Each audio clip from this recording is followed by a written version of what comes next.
बिस्मिल्लाहिर्रहमानिर्रहीम। अस्सलाम वालेकुम। Welcome back to my channel.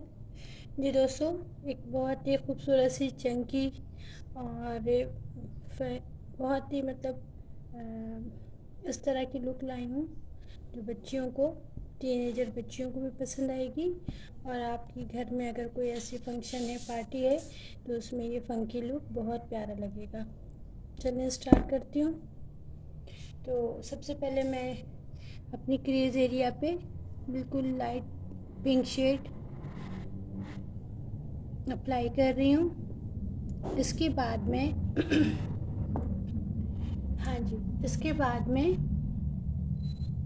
Blue shade लूँगी और उसकी एप्लीकेशन करूँगी। बहुत ज़्यादा वैसा ब्लू नहीं है, डार्क ब्लू नहीं है, नॉर्मल है। एक होता है ना बहुत ही रॉयल ब्लू, नहीं रॉयल ब्लू नहीं है। अब इसको मैं अंदर की तरफ इसकी एप्लीकेशन कर रही हूँ, ठीक है, और अच्छे से इसकी ब्लेंडिंग भी करती जा रही हूँ। ये फ़ंकी लुक आप अपने किसी भी फंक्शन में कर सकती हैं। स्कूल कॉलेज गोइंग बच्चियाँ भी इसे आराम से कर सकती हैं। आप चाहें तो इसमें से अगर पूरा मेकअप कर लें, सिर्फ आप इसमें जो मैंने स्टोन्स लगाए हैं, ये जो स्टोन्स लगे हुए हैं ना, ये आप ना लगाएं, आपकी मर्ज़ी, लेकिन आप लगाएंगी तो बहुत खूबसूरत लुक आएगा। ये जो स्टोन्स हैं इसमें दो कलर के शेड्स आ रहे हैं, ग्रीन और ब्लू। अच्छा, ये हो गया। अब मैं ग्रीन शेड की एप्लीकेशन करूँगी ब्लू के साथ साथ।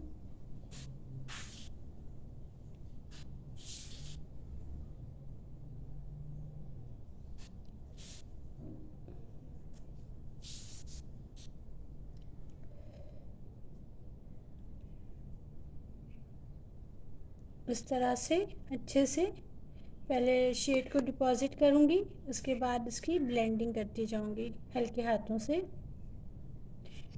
हल्के हाथों से इसलिए ताकि कलर आपका आपकी कंट्रोल में रहे। हाँ, बहुत ज़्यादा अगर हाथों को बहुत ज़्यादा प्रेशर दे के आप करेंगी तो एक ही जगह पे कलर हो जाता है, फिक्स हो जाता है, जो ब्लेंड करने में मुश्किल हो जाती है।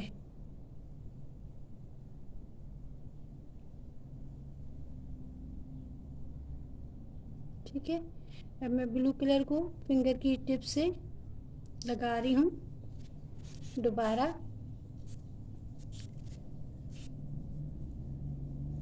अब उसी ग्रीन कलर को मैं फिंगर की टिप से दोबारा लगा रही हूँ। ठीक है जी। अब ये जो बिल्कुल अंदर का जो मेरा कॉर्नर बाकी रह गया है, इस पर मैं सिल्वर शेड अप्लाई करूँगी। सिल्वर शेड इसलिए अप्लाई करूँगी ताकि वो इनर कॉर्नर पे अप्लाई करना ज़रूरी होता है। जब आप इनर कॉर्नर पे इसकी एप्लीकेशन करेंगी तो आपकी आंखें खुली खुली और कुशादा लगेंगी। ये तो आपको भी पता है अच्छे से। तो ये सारी चीज़ें होती हैं, मैं इसलिए आपको बार बार बता रही होती हूँ ताकि ये हमारी जो क्लास होती है, जो सिखाना होता है स्टूडेंट्स को, बच्चियों को, बिगनर्स को या किसी को भी, तो ये समझिए क्लास का हिस्सा होता है। क्या आप ये नहीं कि आप एक ही बात बार बार कह दें, नहीं, वो होता है कि एक एक बात को आप रिमाइंड करा रही होती हैं अपने स्टूडेंट्स को, अपने बिगनर्स को, या किसी को भी आप जब बता रही हैं तो आप उसको रिमाइंड करा रही होती हैं। आप भी जब किसी को क्या कहते हैं सिखाएं तो आप भी इसी तरह से तफसील से सिखाइएगा ताकि सीखने वाले को हर बात आराम से समझ में आ जाए और आपको सिखाने का आपका मकसद पूरा हो जाए कि हाँ भाई आपकी बात अगले तक पहुंच गई, आसानी से भी और मुकम्मल तरीके से। तो ये सारी चीज़ें होती हैं, जब हम किसी को सिखा रहे होते हैं तो हमें बहुत ईमानदारी से और बहुत ही तरीके से सिखाना होता है, और होना भी यही चाहिए। जब मैं किसी को कुछ सिखाऊंगी तो मैं उसे हर पॉइंट्स की बारे में आगाही दूंगी। ये मेरी ड्यूटी होती है, मेरा फ़र्ज़ होता है। ठीक है जी। अब ये हो गया। अब मैं इनर कॉर्नर पे कर रही हूँ सिल्वर शेड की एप्लीकेशन। ठीक है ना, सिल्वर शेड लिया मैंने और इसको इनर कॉर्नर पे मैंने अप्लाई कर दिया और इसे नीचे की तरफ लाके यूँ अंदर की तरफ आपने इसे बढ़ा देना है। ठीक है, अब मैं लाइनर की एप्लीकेशन करने लगी हूँ। जेल लाइनर हो या केक लाइनर हो या आपका पेंसिल वगैरह हो, जो भी हो, जो आपके पास मैसर है आप उससे कीजिए आसानी से। अगर आप ब्राइडल पे कर रही हैं तो आप जब भी जेल लाइनर यूज़ करेंगी तो लाजमी उसे लिक्विड लाइनर, वाटरप्रूफ लाइनर से आप उसे लॉक ज़रूर कीजिएगा। आप सबसे पहले अपने लाइनर को अप्लाई करेंगी, केक लाइनर को जिस तरह भी आपने अप्लाई करना है, विंग बनाना है, जो भी करना है। सेकंड ये होगा आपका स्टेप कि आप उसे लॉक करेंगी जेल लाइनर को लिक्विड लाइनर से, जो कि होगा वाटरप्रूफ। तो उससे ही होता है जब ब्राइड अगर आपकी रोएगी भी ना, तो जाहिर सी बात है रोना तो होता ही है, कुदरती सी बात होती है। तो जब ब्राइड रोएगी भी ना तो भी वो जो है ना उसका लाइनर टच से मस नहीं होगा। या आप खुद को भी चाह रही हैं कि आपका लाइनर बहुत देर तक टिका रहे, वाटरप्रूफ रहे, तो भी आप इस टेक्निक को ज़रूर कीजिएगा। ये छोटी छोटी टेक्निक्स होती हैं दोस्तों जो मैं आपको बता रही हूँ, इसे ज़रूर फॉलो किया करें। इसे फॉलो करने से आपका मेकअप बहुत खूबसूरत होता है। ठीक है, अब उसी से मैंने काजल भी लगा दिया। अब जनाब मैं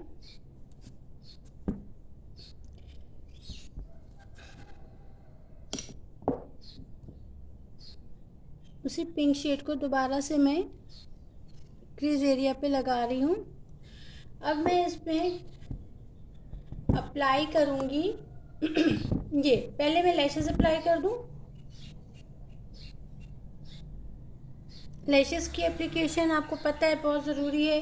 अगर आपकी पलकें बहुत बड़ी हैं, आप खुद पे अगर मेकअप ये कर रही हैं, आपकी पलकें बहुत बड़ी हैं, तो फिर आप सिर्फ मस्कारा भर भर के लगा लीजिएगा। ठीक है, अदरवाइज़ आपने लैशेस भी लगानी है। सही है, अब जब तक ये लैशेस मेरी ड्राई हो रही हैं, मैं ये सिल्वर शेड अपनी ब्रो बोन एरिया पे अप्लाई कर रही हूँ। अगर आपकी ब्रो बोन एरिया का एरिया बहुत छोटा है, आप यहाँ पर से, जहाँ पर से आर्च बनता है आईब्रो का, आप यहाँ पर से उठाएंगी अपना आईब्रो और यहाँ सिर्फ आपने यहाँ पे ही एप्लीकेशन करनी है उसकी शेड की। ठीक है ना, हाइलाइटर की आपने एप्लीकेशन सिर्फ यहाँ तक करनी है, तो फिर आपकी आई जो है ना बड़ी भी लगेगी और आपका ब्रो बोन एरिया भी काफ़ी कुशादा लगेगा। अब जनाब जब तक ये लैशेस मेरी ड्राई हो रही हैं, मैं स्टोन अप्लाई कर दूँ। स्टोन अप्लाई करके मैं जल्दी से काम फिनिश करूँ इसका। ये सीलर है, आपको पता है ये सीलर बआसानी बाज़ार में मिल जाता है, तो इसे मैं अपनी इस एरिया पे अप्लाई कर रही हूँ।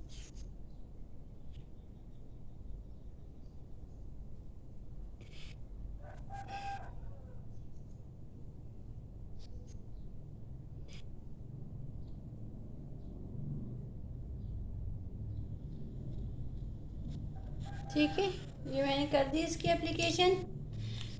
अब मैं 1-2 सेकंड वेट करूँगी इसके थोड़ा सा ड्राई होने का, और इसके साथ साथ मैं स्टोन्स की एप्लीकेशन कर रही हूँ।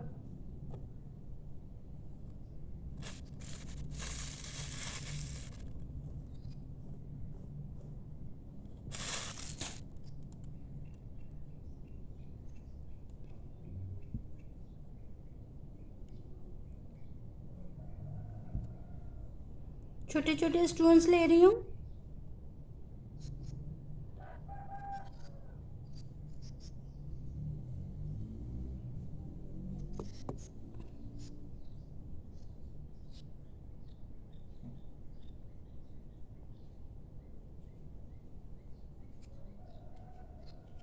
और आपने ये अपने, आपकी मर्ज़ी है, आप स्टोन्स का कलर, आप नगों का कलर आप चेंज कर सकती हैं अपने ड्रेस के अकॉर्डिंग।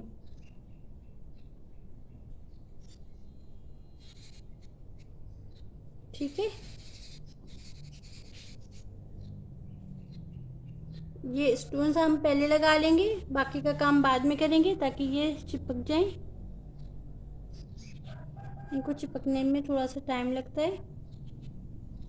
ये पूरा मैं क्रीज एरिया के ऊपर लगा रही हूँ, 1 बाय 1।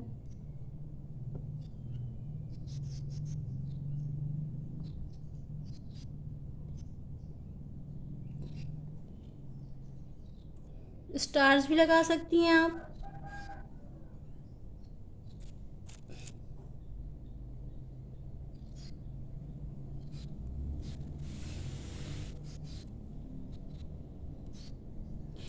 जी दोस्तों, अब 1-2 दिन में ना मैं आपको बताऊंगी कि घर पर आप फेस पॉलिश कैसे कर सकती हैं, क्योंकि अक्सर मेरी बहनों को टाइम नहीं मिलता है पार्लर जाने का घर के कामों की वजह से, तो उनको भी तो फेस पॉलिश करना चाहिए ना ईद पे, तो उनको भी अच्छा लगना बिल्कुल उनका भी हक बनता है। तो मैं ये चाह रही हूँ कि मैं आपको आसान तरीके से फेस पॉलिश बताऊँगी ताकि आप इज़िली अपने घर पे फेस पॉलिश कर सकें और आपको अच्छा लगे, आपका चेहरा भी ईद वाले दिन निखरा निखरा लगे, खूबसूरत लगे।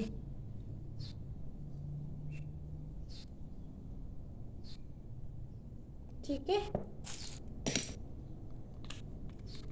हाथ और पैर में जो ब्लीच करते हैं उसका अलग मेथड बताऊंगी, क्योंकि हाथ और पैर की ब्लीच अक्सर लोगों को मैंने देखा है कि हाथ और पैर में वही ब्लीच कर लेते हैं जो वो फेस पे कर रहे होते हैं, या फेस पे वही ब्लीच कर लेते हैं जो वो हाथ पैरों पे कर रहे होते हैं। नहीं, इससे गलत हो जाता है।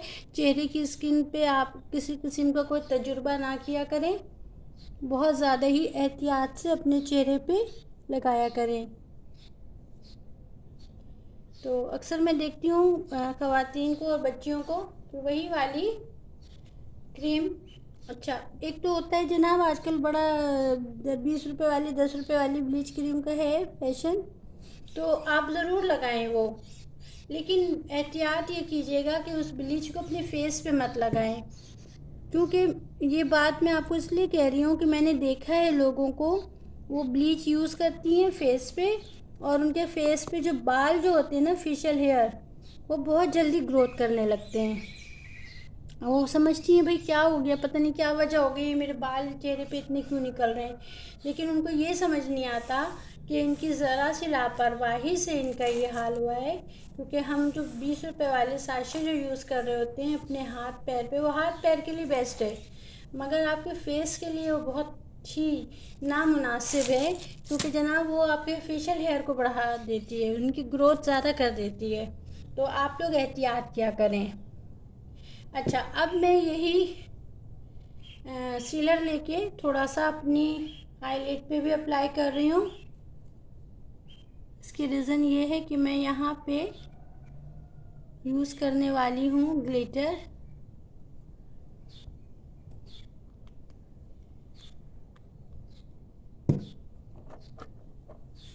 लूज ग्लिटर यूज़ कर रही हूँ, ग्रीन एंड ब्लू। ठीक है, लूज ग्लिटर है, बिल्कुल ही बारीक सा है ये। ठीक है जी, अब हम इसकी एप्लीकेशन करते हैं। सबसे पहले मैं ग्रीन एरिया पे इसको लगाऊंगी।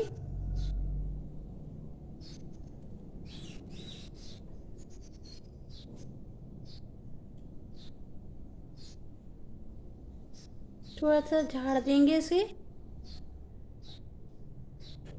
और जहाँ जहाँ पे ये ग्रीन पार्ट है, ग्रीन पार्ट तक मैंने इसकी एप्लीकेशन करनी है। ब्रश भी लिया, फिर थोड़ा सा इसे झाड़ दिया, एक्सेस नहीं लेना है, फिर इसे अप्लाई करना है। एक्सेस जो भी हो आप उसे झाड़ देंगे। ठीक है, अब मैं ये अब मैं ये इसी मेथड को करूँगी ब्लू शेड के ज़रिए, ब्लू शिमर के ज़रिए। ये देखिए, ये ब्लू शिमर लिया मैंने, एक्स्ट्रा मैंने इसे झाड़ दिया और इसको ब्लू एरिया पे अप्लाई कर दिया।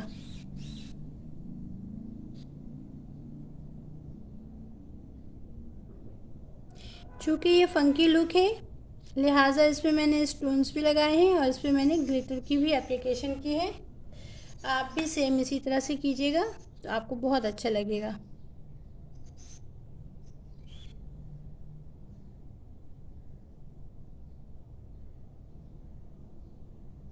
ठीक है, तो ये हो गया जनाब आपका आज का लुक। इस तरह से जो ग्लिटर्स हैं ये आसानी आपको दुकानों पे मिल जाएंगे, कॉस्मेटिक शॉप पे। ठीक है जी। और फिर इसके बाद जो हमने करना है वो ये कि ब्लू शेड को लेके मैंने नीचे की लैशेस की तरफ नीचे अप्लाई किया और उसके सेंटर में मैंने ग्रीन शेड अप्लाई कर देना है ब्लू के साथ। ठीक है, तो ये थी जनाब आज की मेरी look, funky look. I hope आपको पसंद आई होगी। और ये कि देखें, जब भी हम स्टोन्स लगाते हैं ना तो ये हल्का हल्का सा गिरने लगेगा, इससे आपको टेंशन नहीं लेनी है, बस आपने इसको दोबारा से अप्लाई कर देना है। मैं इसीलिए आपसे कहती हूँ कि जब भी आप एप्लीकेशन करें ग्लिटर्स वगैरह की या किसी भी चीज़ की, तो आपने बार बार अपने क्लाइंट की आइज़ को टचअप करते रहना है। उससे ये होगा कि आपको समझ में आ जाएगा कि आपको कहाँ पे आपसे मिस्टेक हो रही है, कहाँ पे आपका कलर फीका पड़ गया है, कहाँ पे आपके मेकअप को टचअप होने की ज़रूरत है। ये छोटी छोटी सी टिप्स एंड ट्रिप्स होती हैं जो कि आपको फॉलो करना बहुत ज़रूरी है।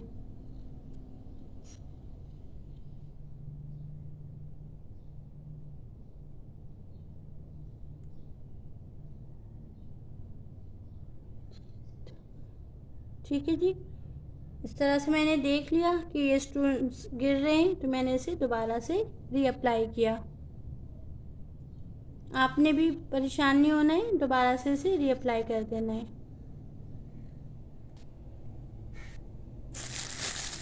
अच्छा, ये जब आप इस तरह से अपनी क्लाइंट्स वगैरह पे लगाया करें ना, तो हमेशा ये चीज़ें आप अपने पास एक्स्ट्रा रखा करें कि अगर कुछ गिर भी जाए तो आपको फ़ौरन इसको आप दोबारा से अप्लाई कर सकें।